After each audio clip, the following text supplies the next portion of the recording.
Welcome into the In the Money podcast for Friday, April 14th. It's Makers 46 Mile Day at Keeneland. I'm Tom Leach, along with Jim Goodman, the Mutuals and Simulcasting Director, and we're going to take a look at the Grade 1 Makers 46 Mile on the turf, at a distance of a mile, obviously, and then the late pick 4 as well.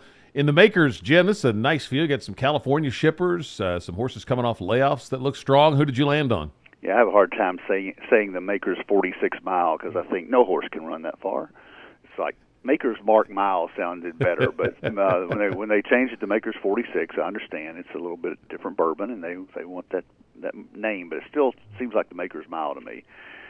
So Makers 46 Mile, I love a horse in here named Heart to Heart, but I'm not going to pick him.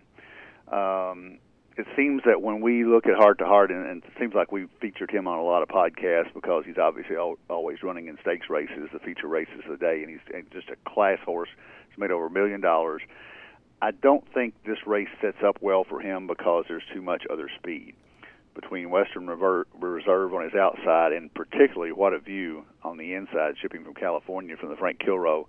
I just think he's not going to get an easy lead. I think they all know that Tyler Bays is going to figure out that if Le Peru gets an easy lead on Heart to Heart, he just tends to spurt away at the top of the stretch and just hang on. And I love that way of running, but I think in this particular race, it's not going to be an easy lead for him. So therefore, I went to another California shipper who just fell short in that last race called Bolo.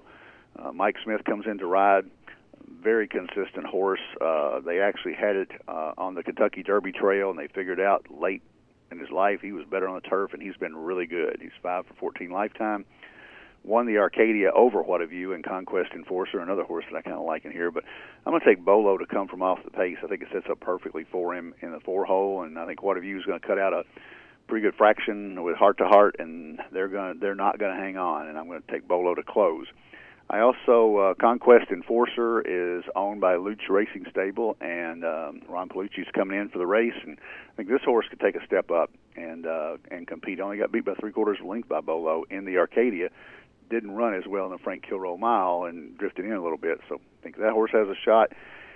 I think the other horse is Black Type for Rosario, and Rosario's riding lights out for Christophe Clement, and the Artie Schiller last time out was probably a good enough race to win this, but he's got to come from way out of it, so if it falls completely apart, look for Black Type coming down the stretch. But Bondurant for Ian Wilkes on the outside, lost to Heart last time out, but again, this is a different pace scenario, so all these horses have a shot. I'm going to take Bolo on top with the 2, 9, 5, 1, and 12 below. Sometimes I know kind of instantly I'm drawn to a horse, and other times I'm kind of drawing horses out and kind of end up being left with somebody or looking for somebody, and that was kind of what this race was for me. The speed, I didn't like the speed horses because of that matchup that you mentioned. Bolo, it seems like every time he leaves California, he struggles, so I'm going to go against him there. Black Type's coming off a layoff, so I ended up on Inspector Lindley for Shug McGahee off a big improvement last time in the 4-year-old debut, so maybe this horse has just gotten better.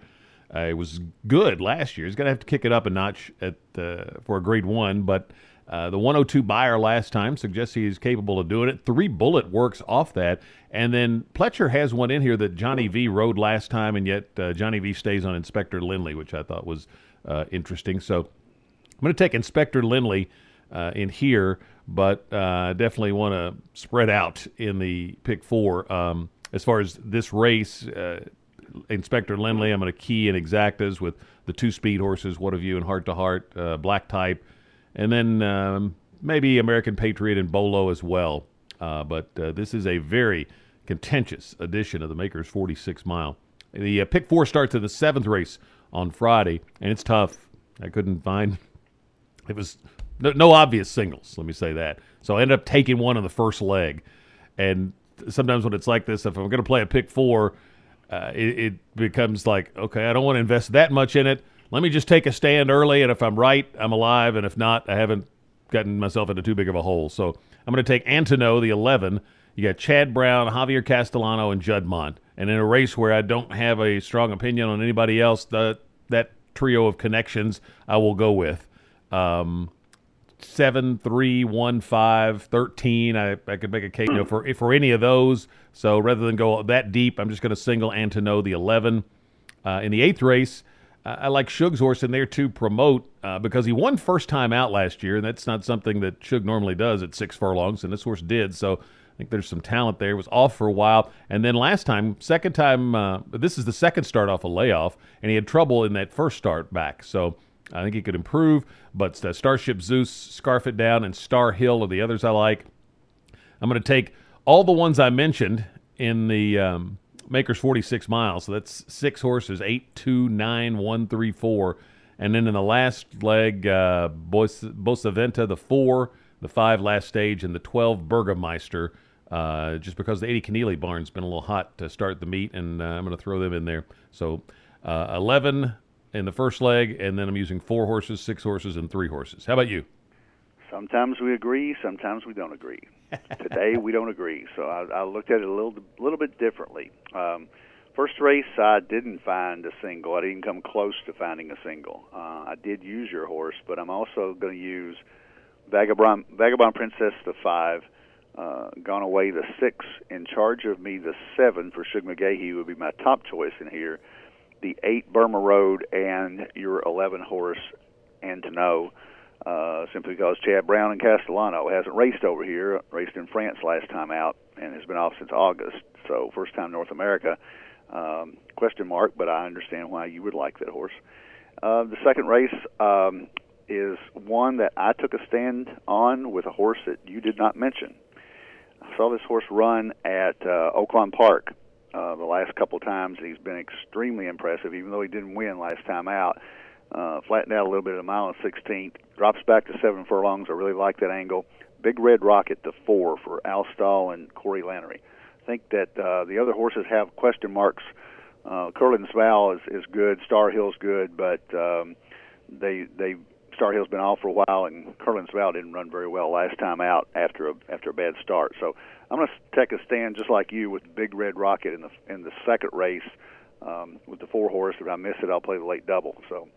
In the 9th race, the horses that we used, I talked about the 2, What a View, Bolo, the 4, my top choice, the 9, Heart to Heart, and the 12, Bondurant. I really like Bondurant at a price. I think Ian Wilkes is due here, and this horse ran well at Gulfstream and might just take advantage of that pace duel that we talked about. So 2, 4, 9, 12.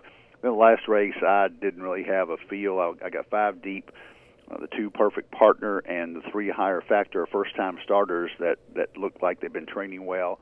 The 4 Borsa Vento for Nick Zito, the 6 Stone Mountain for Rusty Arnold, and the 12 Burgermeister, who would be my top pick for Eddie Keneally. So 5, 6, 7, 8, 11 with 4, with 2, 4, 9, 12, with 2, 3, 4, 6, 12, and that's $50. Really nice card on Friday and a multiple stakes race card on Saturday. There's a $200,000 guaranteed late pick 4 on the Friday card, $300,000 guarantee on the all stakes pick 4 on the Saturday card, headlined by the Grade 1 Jenny Wiley. We'll be back to take a look at those races in our next edition of the End the Money podcast for KeenelandSelect.com.